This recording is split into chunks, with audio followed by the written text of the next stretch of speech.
Hey guys, this is school counselor Stephanie here. I'm going to be reading you one of my favorite books today. It's called Princess K.I.M and the Lie That Grew. Let's go ahead and dive into it.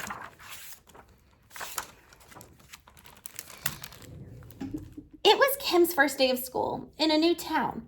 New school, new friends. K.I.M was nervous. "What if the kids don't like me?" she said. "They will love you, my princess," said her dad. "Just be your charming self." K.I.M's teacher, Miss Della, ushered to K.I.M to the front of the room. "Class, I want to introduce you to a new student." The other children stopped and stared. "This is K.I.M Worthington," said Miss Della. "Not another K.I.M, called another girl in the back of the room. "My name is K.I.M. All the kids laughed. "Oh no," K.I.M thought, "I have to make them like me." So, in a tiny voice, she told a teeny tiny bitty lie. "My name isn't K.I.M. It's K.I.M. It stands for Katherine Isabella Marguerite." Wow, she already told one tiny lie. Let's see what happens. "Very pretty," said the teacher. "That sounds like the name of a queen." K.I.M stood up, and out of her mouth came another teeny tiny lie. "I come from a royal family, you know." "Oh, I didn't know that," the teacher smiled and bowed a long bow. "Welcome to our school, Katherine Isabella Marguerite Worthington," she said. All the kids saw the teacher bow. Soon word got out. The new girl, Katherine Isabella Marguerite, is royalty.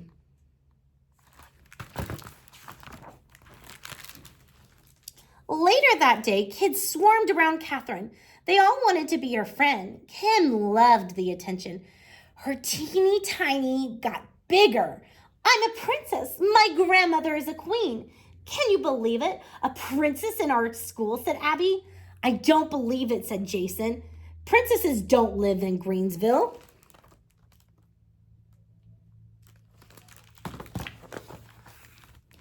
The next day on Tuesday, Jason and Abby watched as a man walked Katherine to school.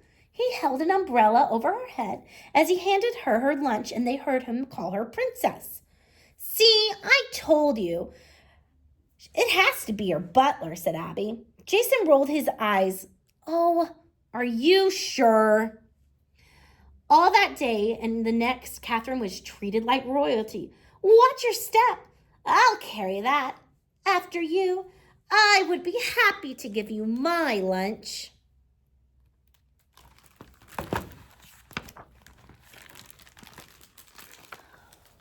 On Thursday, Katherine took the bus to school. She wore the golden tiara from her dance recital. Then she got on her big fancy ring she won at an arcade. Her teeny tiny lie got bigger and bigger. "The ring is from the queen herself. My crown is made of real diamonds." On Friday, Katherine was mobbed as soon as she got off the school bus. "Will you take a picture with me? Can I have your autograph?" Everyone seemed so impressed, except Jason. He walked by tossing a baseball in the air.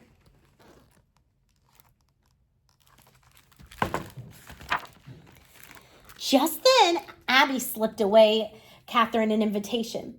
"Princess Katherine, I would be honored if you could come to my birthday party this weekend," Abby said.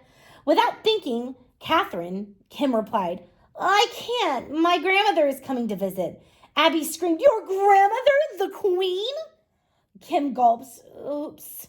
The kids came running over. "Can we meet her?" asked Sadie. "Does she have a real royal carriage?" asked Kevin. "We want to meet the queen," the kids chanted.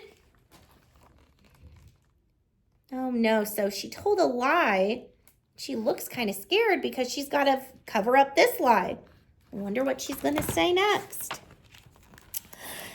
K.I.M didn't know what to say. Her teeny tiny lie had grown into a big, fat, giant problem. And she couldn't help stop the lie after that. It kept growing. Each time the lie passed along, it got bigger and bigger. By the end of the day, the news got out. The queen is visiting Greenville this weekend. K.I.M was glad to be going home.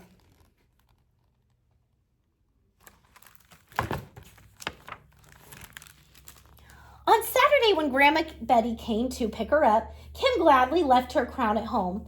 They went to Kim's ballet class and then out for ice cream. On Sunday, they slept all day and then went to the zoo.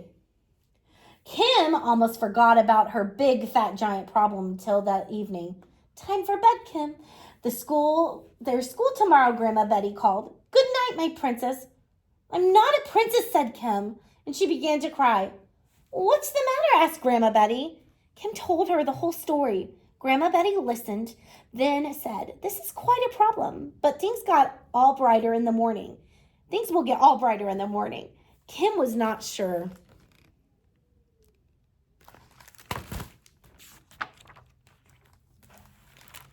On Monday, as soon as Kim got off the bus, the kids started yelling at her. We watched you all weekend. We didn't see the Queen, said Sadie. We didn't see a royal carriage either, said Kevin.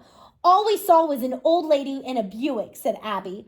Princess Katherine Isabella Marguerite, you are a fake. Kim sank in her seat. The weight of her crown grew heavy. Finally, the bus pulled to school. Kim felt even worse when she saw a large crowd waiting.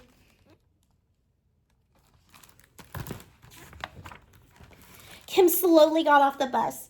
She couldn't believe her eyes. There at the curb was a big, shiny car. Everyone watched as a man in a black suit rolled out a red carpet. He opened the car door and stood back. A silver shoe popped out. The children glanced at a sparkling emerald dress, then a long purple cape, and finally a golden crown. An elegant lady stepped gracefully from the car. It was Kim's grandmother?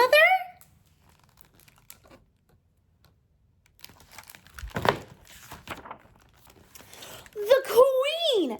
My princess, you forgot your lunch. The stunned students stood in silence. They parted to meet the Queen and the princess go by. Allow me to escort you to the classroom, my dear princess, said the Queen. Kim took Quinn's hand and then started walking up the red carpet.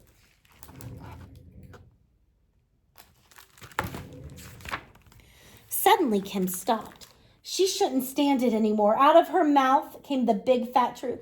My name is not Princess Katherine Isabella Marguerite. My name is Kim. Just plain Kim. Kim handed her crown to Grandma Betty. You will always be my princess to me, whispered her grandmother.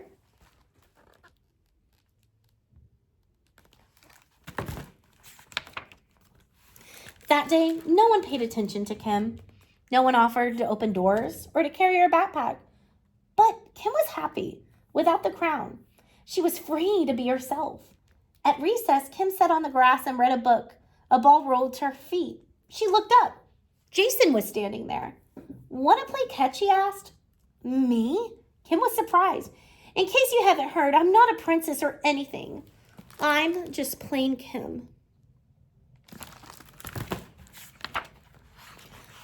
Oh, I knew it all along, Jason said. Last year I told everybody my dad owned the Red Sox. Oh, said Kim. Plus, I just like plain Kim, said Jason. Me too, said Kim. Catch! So I guess we can talk about what the meaning of the story is really about. Kim, in the book, she talked about a lie. She said that she was a princess, when really she wasn't. The lie got bigger and bigger until all of a sudden, the weight on her, she couldn't stand it anymore. So she had to tell the truth. So I guess the moral of this story is just be honest, guys. Always tell the truth when you can. And if you're not sure about something, ask an adult or a parent that can help you. But Kim, in the end, was a princess. She told the truth, and that's what real princesses are really about. I hope you guys enjoyed reading this book with Miss Stephanie, and I hope to see you next time in my counseling corner. Bye.